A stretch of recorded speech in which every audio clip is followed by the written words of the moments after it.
नमस्कार दोस्तों, स्वागत है आपका हमारे YouTube चैनल पर जिसका नाम है परीक्षिता एकेडमी। और आधुनिक भारत के इतिहास के अंतर्गत आज हम बात करने वाले हैं भारत के गवर्नर जनरल के विषय में, लॉर्ड विलियम बेंटिक के बारे में। अगर हम कहें भारत का पहला गवर्नर जनरल, तो यही चीज़ बिल्कुल सही होगी। इसके पहले दोस्तों हमने जितने भी वीडियो अपलोड किए हैं वो बंगाल के गवर्नर जनरल के बारे में किए हैं, और आज हम बात करने वाले हैं भारत के गवर्नर जनरल की। तो ज़्यादा कुछ परिवर्तन नहीं है। एक्चुअल में 1833 में चार्टर एक्ट पास हुआ था जिसके तहत बंगाल के गवर्नर जनरल को भारत का गवर्नर जनरल बना दिया गया था, और उस समय लॉर्ड विलियम बेंटिक जो थे बंगाल के गवर्नर थे। सो यही जो है भारत के पहले गवर्नर जनरल बने। तो चलिए हम इनके बारे में बात करते हैं। इनके द्वारा जो विभिन्न किए गए सुधार है उसके बारे में बात करते हैं। काफ़ी अपने आप में इम्पॉर्टेंट है क्योंकि इनके टाइम पे जो बदलाव हुए थे और इन्होंने बहुत सारे समाज सुधार भी किए थे। इनके बारे में हम बात करते हैं, लेकिन उसके पहले आपसे कहना चाहेंगे दोस्तों कि आप अगर हमारे इस YouTube चैनल पर नए हैं तो आज ही हमारे चैनल को सब्सक्राइब करें। अगर आपको हमारा वीडियो पसंद आता है तो वीडियो को लाइक और शेयर ज़रूर करें। तो बिल्कुल हम आगे बढ़ते हैं और इसी क्रम में बात करते हैं आज। तो हमने बंगाल के गवर्नर जनरल हम देख रहे थे। हमने कई पार्ट्स में जो है ये इस टॉपिक पर हम वीडियो लेकर आ रहे हैं। Warren Hastings, John Macpherson, Lord Cornwallis, Sir John Shore, Lord Wellesley, Sir George Barlow, Lord Minto प्रथम, लॉर्ड हेस्टिंग्स, लॉर्ड एमहर्स्ट तक हम बात कर चुके हैं हमारी प्रीवियस वीडियो में। और आज हम जो है बात करने वाले हैं लॉर्ड विलियम बेंटिक के बारे में, जिनका की टाइम पीरियड जो रहा है भारत के गवर्नर जनरल के रूप में वो रहा है 1828 से 1835 के बीच में। तो बिल्कुल आज हम इन्हीं के बारे में बात करेंगे। इसके बाद आप देख लीजिए ये इन सबको हमें जो है कवर करना है। चलिए तो लॉर्ड विलियम बेंटिक के बारे में बात करते हैं। तो सबसे पहली बात तो आपको हर गवर्नर जनरल का एक टाइम पीरियड याद रखना पड़ेगा। अपने आप में काफ़ी इंपॉर्टेंट क्वेश्चन है। एग्जाम में पर्टिकुलर कोई भी घटना पूछ ली जाती है कि इस समय भारत के या बंगाल के गवर्नर कौन थे, तो आपको टाइम पीरियड तो सबका याद रखना ही है। चलिए तो बेंटिक की अगर हम बात करें तो जब 1806 में वेल्लोर का विद्रोह हुआ था, हमने आपको बताया था कि सर जॉर्ज वार्लो उस समय जो है बंगाल के गवर्नर जनरल थे। तो उस समय जो लॉर्ड विलियम बेंटिक थे वो मद्रास के गवर्नर हुआ करते थे। ठीक है, उस समय पर ये क्या थे, मद्रास के गवर्नर हुआ करते थे। कब, जब वेल्लोर का विद्रोह हुआ था। ये हमने बताया सिपाही विद्रोह के बारे में। अब हम बात करते हैं 1833 के चार्टर एक्ट के बारे में। जैसा कि हमने आपको पहले बताया है कि अंग्रेज़ जब आए तो 1757 अर्थात प्लासी का युद्ध, और इसके बाद जो 1764 में बक्सर का युद्ध हुआ, उसके बाद जो विभिन्न घटनाक्रम बने वहाँ तो प्रशासन की डोर अंग्रेज़ों के हाथों में आ गई और इन्होंने भारत में बंगाल में अपने गवर्नर रखने शुरू कर दिए। मद्रास का अपना गवर्नर होता था, बम्बई का होता था। तो जब इसके बाद पास हुआ 1733 का रेगुलेटिंग एक्ट, तो 1733 का जो रेगुलेटिंग एक्ट पास हुआ 1773, ओके 1733 नहीं है, 773 है। तो 1773 में जो रेगुलेटिंग एक्ट पास हुआ तो इसमें जो है बंगाल के गवर्नर जनरल के अधीन पूरे ब्रिटिश प्रांत वाले भारत के हिस्से को लाया गया और वही सर्वसर्वा हो गया। और जो बंगाल का गवर्नर था उसका नाम दिया गया बंगाल का गवर्नर जनरल। तो उस समय वॉरेन हेस्टिंग जो है बंगाल के पहले गवर्नर जनरल बने। तो बिल्कुल गवर्नर जनरल ही पद चल रहा था, और लॉर्ड विलियम बेंटिक भी गवर्नर जनरल के पद पर ही नियुक्त हुए थे। कब, 1828 में। लेकिन जब 1833 का चार्टर एक्ट आया तो उस समय पे इन्होंने क्या करा कि बंगाल के गवर्नर जनरल को संपूर्ण भारत का गवर्नर जनरल बना दिया गया। ठीक है, बंगाल के गवर्नर जनरल को क्या कर दिया, संपूर्ण भारत का गवर्नर जनरल बना दिया। अर्थात कि संपूर्ण भारत में, अविभाजित भारत में जहाँ जहाँ भी अंग्रेज़ों का शासन था या अंग्रेज़ों ने युद्ध में वो क्षेत्र जीत लिया था, उन सबका एक हेड बना दिया था जो कि भारत का गवर्नर जनरल कहलाया। तो इस प्रकार से भारत के प्रथम गवर्नर जनरल कौन हुए, तो वो है लॉर्ड विलियम बेंटिक।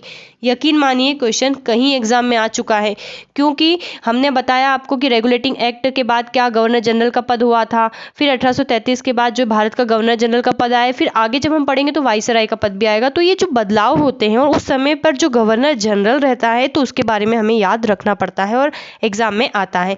तो भारत के पहले गवर्नर जनरल कौन हुए, तो लॉर्ड विलियम बेंटिक हुए।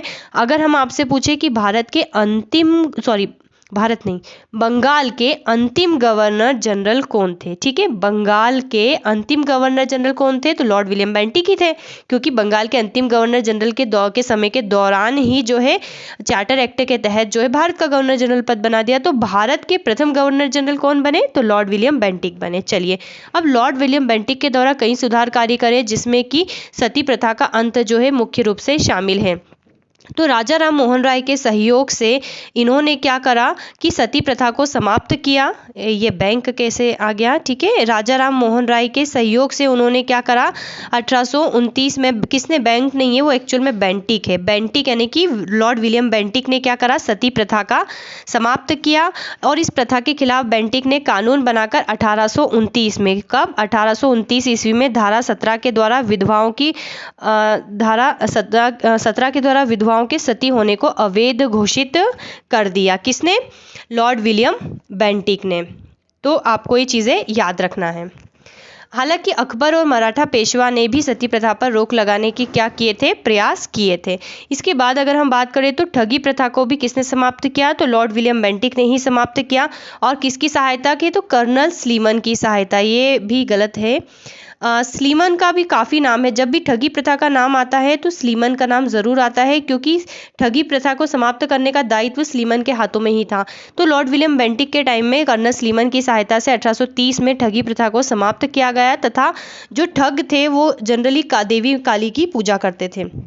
इन्होंने क्या करा? 1835 में कोलकाता मेडिकल कॉलेज की स्थापना भी की। किसने? लॉर्ड विलियम बेंटिक ने 1835 से उसमें कोलकाता मेडिकल कॉलेज की स्थापना की। मेकाले की अनुशंसा पर अंग्रेजी को शिक्षा का माध्यम बनाया और मेकाले द्वारा कानून का वर्गीकरण भी किया गया। दोस्तों, आज हम देखते हैं कि जब आपने भी पढ़ाई करी होगी तो इंग्लिश मीडियम का जो कल्चर है वो यही लेकर आए थे। कौन? मेकाले। तो इन्होंने ही अनुशंसा की थी अंग्रेजी को शिक्षा का माध्यम बनाने के लिए, मेकाले ने। इन्होंने क्या करा? लॉर्ड विलियम बेंटिक ने 1831 में मैसूर तथा 1834 में पूर्व मध्य कचेर को हड़प लिया। इसने भारतीयों को उत्तरदायी पदों पर नियुक्त किया। इसके समय में भारतीयों को प्रदान किया जाने वाला जो सबसे उच्चतम पद था वो था सदर अमीन का, जिसे 700 रुपये प्रतिमाह तनख्वाह मिलती थी। इस समय में पारित 1833 का चार्टर एक्ट में जब इन्होंने पारित किया, धर्म, जाति, रंग अथवा जन्म के आधार पर किसी भी व्यक्ति को कंपनी की सेवा में प्रवेश से नहीं रोका जाएगा, प्रस्ताव पारित किया। क्योंकि अंग्रेजों के समय में भी काफ़ी भेदभाव होते थे, तो जब भी चार्टर एक्ट आया तो उसमें यह भी प्रावधान रखा गया कि इसको किसी भी इन जो भी टर्म्स दे रखी इनके माध्यम से जो है किसी भी व्यक्ति को जो है प्रवेश से नहीं रोका जाएगा। 1833 का जो चार्टर एक्ट है उसकी धारा 86 के अनुसार योग्यता ही सेवा का अधिकार आधार होना चाहिए, इसको क्या करा? स्वीकार किया गया। और समाचार पत्रों के प्रति जो है उदार नीति बेंटिक ने अपनाई। हालांकि जो बेंटिक के बाद मेडकोफ आए उन्हें समाचार पत्रों के मुक्तिदाता की संज्ञा प्राप्त हुई। कोशिश इन्होंने करी थी लेकिन फाइनल उनके समय पे हुआ था। तो समाचार पत्रों के प्रति इन्होंने उदार नीति अपनाई और इन्होंने शिशु बालिका की हत्या पर भी प्रतिबंध लगाया। तो लॉर्ड विलियम बेंटिक के बारे में अगर कुल मिला के बात करें कि एक लाइन में क्या याद रखना चाहिए, तो आपको ये याद रखना चाहिए कि भारत के पहले गवर्नर जनरल थे, क्योंकि 1833 के चार्टर एक्ट के तहत इनको भारत का गवर्नर जनरल बना दिया गया। तो इन्होंने सती प्रथा को जो है प्रतिबंधित किया, काफ़ी एग्जाम में पूछा जा चुका है। और इन्होंने जो है शिशु बालिका की हत्या पर भी रोक लगाई और साथ में इन्होंने ठगी प्रथा को भी समाप्त किया और मेकाले के अनुशंसा के आधार पर अंग्रेजी को शिक्षा का माध्यम बनाया। ये सारी इंपॉर्टेंट बातें आपको याद रखनी है दोस्तों। तो आज के वीडियो में हमने बात करी लॉर्ड विलियम बेंटिक के, देन इसके बाद इनके बाद के जो है हम गवर्नर जनरल लेके आते रहेंगे। तो काफ़ी इंपॉर्टेंट टॉपिक होने वाला है, तो लगे रहिए। और यदि आपको हमारा ये वीडियो पसंद आया है तो हमारे चैनल को सब्सक्राइब करें, वीडियो को लाइक शेयर कमेंट ज़रूर करें। Have a nice day and thanks for watching.